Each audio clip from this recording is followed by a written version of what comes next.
আসসালামু আলাইকুম রহমতুল্লাহি ওয়া বারাকাতুহু।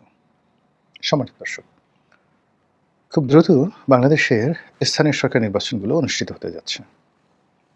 ইউনিয়ন পরিষদ নির্বাচন, উপজেলা নির্বাচন, পৌরসভা নির্বাচন এবং এই নির্বাচনগুলো যখন অনুষ্ঠিত হবে তখন সারা বাংলাদেশে রাজনীতির যে লুকায়িত শক্তিগুলো রয়েছে, পুরো শক্তিটা বের হয়ে আসবে।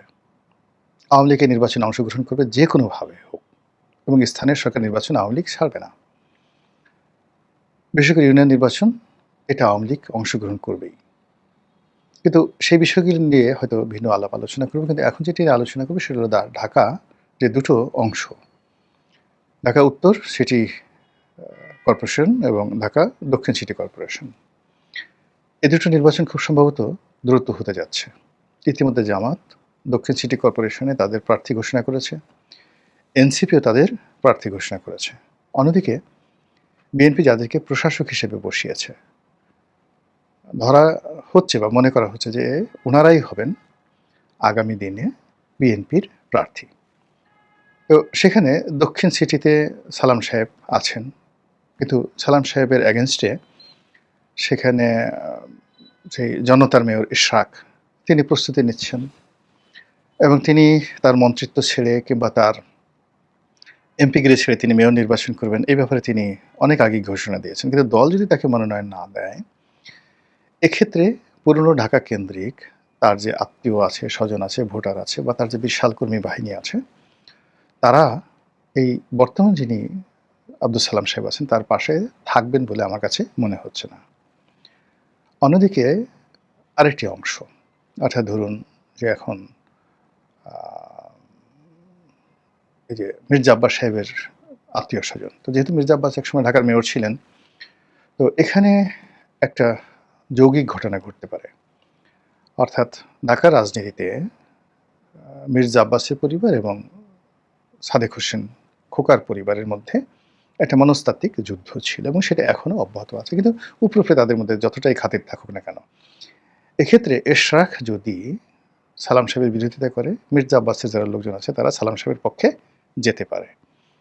আবার এটাও হয়ে যেতে পারে, সেটা হলো যে ইশরাক সাহেব এবং মির্জা আব্বাস সাহেবের যারা পরিবারের লোকজন আছে তারা একত্রে মোটামুটি সালাম সাহেবকে একটা শিক্ষা দেওয়ার জন্য একটা কাজ করতে পারে এবং যে কাজটি আওয়ামী লীগ জামানাতে মেয়র মহিউদ্দিনকে হারানোর জন্য চট্টগ্রামের যত লোক আছে, যেমন ধরেন ডক্টর আফসারুল আমিন, আব্দুল লতিফ, শামসুল হক, তারপর শেষে আখতারুজ্জামান বাবু, ওনাদের বিভিন্ন রকম রাজনীতির কারণে তাদের মধ্যে মতদ্বৈততা ছিল। কিন্তু ২০০৯ সালে যে নির্বাচনটা হলো, সেই নির্বাচনে মেয়র মহিউদ্দিন সাহেবকে হারিয়ে দেওয়ার জন্য আরেকজন ছিলেন মিস্টার কায়ছার, তিনি প্রেসিডেন্ট মেম্বার ছিলেন। তো সবাই মিলে ঐক্যবদ্ধ হয়ে এই ভদ্রলোকের মানে পরাজয়ের জন্য তারা প্রাণান্ত চেষ্টা করে এবং তারা সফল হয়। আমি সেই নির্বাচনে একজন কোঅর্ডিনেটর ছিলাম। মহিউদ্দিন সাহেব আমাকে বললেন যে, "রনি সাহেব আপনি আসছেন?" উনি সবাইকে আপনি, আপনি করে বলতেন, রনি ভাই বলতেন। "আপনি ঢাকা থেকে এত কষ্ট করে পরিবার পরিজন নিয়ে আসছেন।"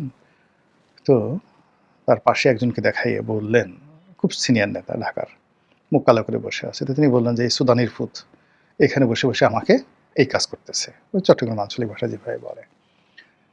যাই হোক, রেজাল্ট আউট হলো। আমি ঢাকা নির্বাচনের একদিন আগে চলে এলাম। তো ফলাফল যখন ঘোষিত হলো, পরাজিত হলো, সেই লবিতে চট্টগ্রামে যারা এমপি ছিলেন তাদের যে কি খুশি, মনে হয় যেন সেখানে একটা খুশির বন্যা বয়ে গেছে। এই হলো রাজনীতির হিংসা বিদ্বেষ। অন্যদিকে আপাত দৃষ্টিতে যেটা মনে হচ্ছে যে এনসিপি এবং জামাতের মধ্যে যে ঐক্য আছে, সেখানে এনসিপি আসিফ মাহমুদ সজীব ভুঁইয়াকে ঢাকার মেয়র করতে চাচ্ছে। কিন্তু আসলে ঢাকার মেয়র হবে আসিফ মাহমুদ সজীব ভুঁইয়া বা এনসিপির ইভেন হাসনাত বা যারা, যারা সংসদ সদস্য হয়েছে, আমাদের সমাজ এখন এদেরকে কোনো এক্সিকিউটিভ পদে পাবলিক রিপ্রেজেন্টেটিভ হিসেবে তাদেরকে গ্রহণ করবে, এটা এখনো পর্যন্ত আমরা মেনে নিতে পারছি না। যেমন হাসনাত এমপি হয়েছেন, কিন্তু যদি মির্জা ফখরুল ইসলাম মুন্সী যিনি ছিলেন তার বিপরীত, তিনি যদি থাকতেন, হাসনাত কীভাবে হতো সেটা পরের ব্যাপার। আবার নাহিদ সংসদ সদস্য হয়েছে, তো তাকে ইঞ্জিনিয়ারিং করে সেখান থেকে নির্বাচিত করে আনা হয়েছে। সে জনগণের ভোটে হয়নি। এটা এখন বলতে গেলে সবার কাছে ওপেন সিক্রেট। আক্তারের ব্যাপারে তেমন কোনো কথা শুনিনি। সার্জিস প্রাণান্ত চেষ্টা করেছেন, বেশ ভালো ভোট পেয়েছেন কিন্তু হতে পারেননি। আর মাসুদের ব্যাপারে কি হয়েছে হাতিয়াতে সেটা আমরা জানি না। কিন্তু যারাই হয়ে আসছেন, এনসিপির যারা সংসদ সদস্য হয়েছেন, আমাদের এই সমাজ এখনো পর্যন্ত মানে তাদেরকে এমপি হিসেবে, নেতা হিসেবে, ন্যাশনাল লিডার হিসেবে গ্রহণ করবে, এটা আমাদের মন মানসিকতা এখনো তৈরি হয়নি। হয়তো তারা যদি আরো ভালো কাজ করেন, তারা যদি আগামী দিনগুলোতে টিকে থাকতে পারেন, তাহলে হয়তো একটা সময় তারা জাতীয় নেতায় পরিণত হবেন এবং আমাদের দৃষ্টি আকর্ষণ করবে। মানে এই হলো আমাদের দেশের মানে লোকজনের প্রচণ্ড একটা কনজারভেটিভ। এই কনজারভেটিভনেসের কারণে কি হচ্ছে, সেই বিএনপি, আওয়ামী লীগ এর বাইরে আমরা আসলে যেতে পারছি না। আবার একটা এলাকাতে যিনি এমপি হচ্ছেন, এমপির পরে তার ছেলে এমপি হবে, ছেলের পরে তার বউ হবে, তার কন্যা হবে। মানে এরকম একটা চিন্তা চেতনা ২য় জেনারেশন, ৩য় জেনারেশনে এই ট্র্যাডিশনের বাইরে শুধু আমি না, ইভেন জাপানে, আমি জাপানে গিয়ে দেখে আসছি, ইংল্যান্ডে এইভাবে পরিবারতন্ত্রের থেকেই আসলে বেশিরভাগ রাজনীতি হয়ে আসে। তো সেই দিক থেকে বিএনপির যে প্রার্থী, সেই প্রার্থী মানে এই দুটো পরিবারের বাইরে যেতে পারছে না। ৩য় জায়গা থেকে যদি এখানে প্রার্থী করা হয়, এই দুটো পরিবার একত্র হয়ে তাকে মানে হারানোর জন্য প্রাণান্ত চেষ্টা করবে। এখানে তারেক রহমান সাহেব বললেও কাজ হবে না। এই গেল এক বাস্তবতা। নিউট্রালি যদি আমি বলি, আসিফ মাহমুদ সজীব ভুঁইয়া, যেহেতু তার সম্পর্কে অনেক বদনাম হয়ে গেছে, তার অনেক কন্ট্রিবিউশন আছে জুলাই আগস্ট আন্দোলনে। কিন্তু প্রচণ্ড ইমেজ সংকট, প্রচণ্ড ইমেজ সংকট। এবং অন্যান্য যেমন সে মন্ত্রী হিসেবে চুপচাপ থেকেছে, যা কিছু করেছে, কিন্তু অ্যাজ এ পাবলিক ফিগার হিসেবে যেটা হাসনাত করতে পারে বা ইভেন যেটা সার্জিস করতে পারে, এটা এখন আসিফ মাহমুদ সজীব ভুঁইয়া সেই পর্যায়ে আসেনি। কিংবা নাহিদ যেটা পারে এখনও আসিফ মাহমুদ সজীব ভুঁইয়া সেই পর্যায়ে আসেনি। ফলে তাকে প্রার্থী করা মানে হারার সম্ভাবনা। তো সেই দিক থেকে জামাত এনসিপির যে ঐক্যবদ্ধ প্রার্থী, সেই প্রার্থী আসিফ মাহমুদ সজীব ভুঁইয়াকে না করে শোনা যাচ্ছে যে সাদিক কাইয়ুম, ডাকসু যে ভিপি, তাকে করা হয়েছে। এটা কি হবে? মানে এটা কি করে সম্ভব? এখানে দেখা যাচ্ছে যে যেহেতু কবি নজরুল কলেজ, তারপরে ঢাকা কলেজ, সিটি কলেজ, মানে উত্তর দক্ষিণ সিটির যে স্ট্রাকচার, সেখানে শিক্ষা প্রতিষ্ঠানগুলো বা ঢাকা শহরের যত বিখ্যাত শিক্ষা প্রতিষ্ঠানগুলো সব এই এলাকাতে। অর্থাৎ কবি নজরুল, সরওয়ার্দী, তারপর জগন্নাথ বিশ্ববিদ্যালয়, ঢাকা বিশ্ববিদ্যালয়, government laboratory school, Dhaka college, city college, এরপরে ideal college, Dhanmondi law college, Badrunnesa, Kamrunnesa, Eden, girls অর্থনীতি থেকে শুরু করে কি না আছে, মানে এই এলাকাতে আসলে সব স্টুডেন্ট। এবং সেই স্টুডেন্টদের মধ্যে এখন পর্যন্ত শিবিরের যে যাকে বলা হয় কর্মী বাহিনী, এই কর্মী বাহিনী সমপর্যায়ে কর্মী বাহিনী ছাত্রদলের নেই। ফলে সাদিক কাইয়ুম সে বান্দরবন থেকে বা পাহাড়ি অঞ্চল থেকে, খাগড়াছড়ি যেখান থেকে আসুন না কেন, এবং তাকে আপনি যত ইয়াং মনে করেন না কেন, তার পিছনে সংগঠনের হাজার হাজার নিবেদিত প্রাণ যারা কর্মী, তারা বাড়ি বাড়ি ছুটবে, ছেলেরা ছুটবে, মেয়েরা ছুটবে, এবং এদের সংখ্যা কয়েক লাখ।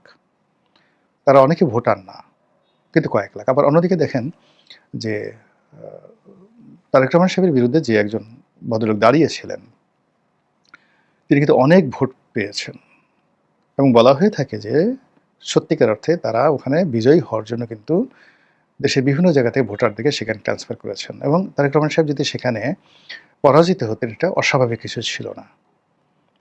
এখন সেখানে কোনো সমঝোতা হয়েছে কি না বা হয়নি, সেটা পরের ব্যাপার।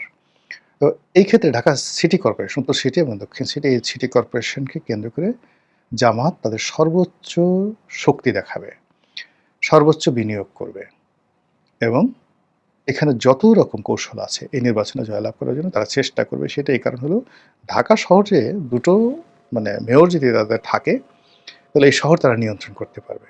একইভাবে চট্টগ্রামও তারা ছাড় দেবে না, এক চুল ছাড় দেবে না, এবং চট্টগ্রামে ইতিমধ্যে তারা একটা বেশ করে ফেলেছে। ফলে সামনে এই যে ঢাকা যে সিটি কর্পোরেশন নির্বাচন আসছে, সেই সিটি কর্পোরেশন নির্বাচনে যদি জামাত জিতে যায়, রাজনীতির কোর্স অফ অ্যাকশন পরিবর্তন হবে। যদি বিএনপি জিতে যায় তাহলে একরকম, আর যদি বিএনপি পরাজিত হয় তাহলে আর একরকম। ফলে এখন আপনি যে রাজনীতির যে দৃশ্যগুলো দেখছেন, সেই দৃশ্যগুলো খুব দ্রুত, অর্থাৎ এই সিটি কর্পোরেশন নির্বাচনের পরে একেবারে রিভার্স হয়ে যাবে সব কিছু। আর এর মধ্যে আওয়ামী লীগের যারা ভোটার রয়েছে, সেই আওয়ামী লীগের ভোটাররা এবার খুব মানে ম্যাথমেটিক্স ব্যবহার করে, অঙ্ক ব্যবহার করে তারা প্রাণান্ত চেষ্টা করবে খেলার জন্য, এবং সেই খেলাটা হবে বিএনপির সঙ্গে, জামাতের সঙ্গে, এনসিপির সাথে যাতে একটা সম্পর্ক নষ্ট হয়ে যায়। রাজনীতির প্রতিদ্বন্দ্বিতা হয়, রাজনীতির মাঠ ঘোলা হয় এবং সেই ঘোলা পানিতে আওয়ামী লীগ মাছ শিকার করার চেষ্টা করবে। মহান আল্লাহ ভালো জানেন। আমাদের সবাইকে হেদায়েত দান করুন এবং হেফাজত করুন। আসসালামু আলাইকুম ওয়া রাহমাতুল্লাহি ওয়া বারাকাতুহু।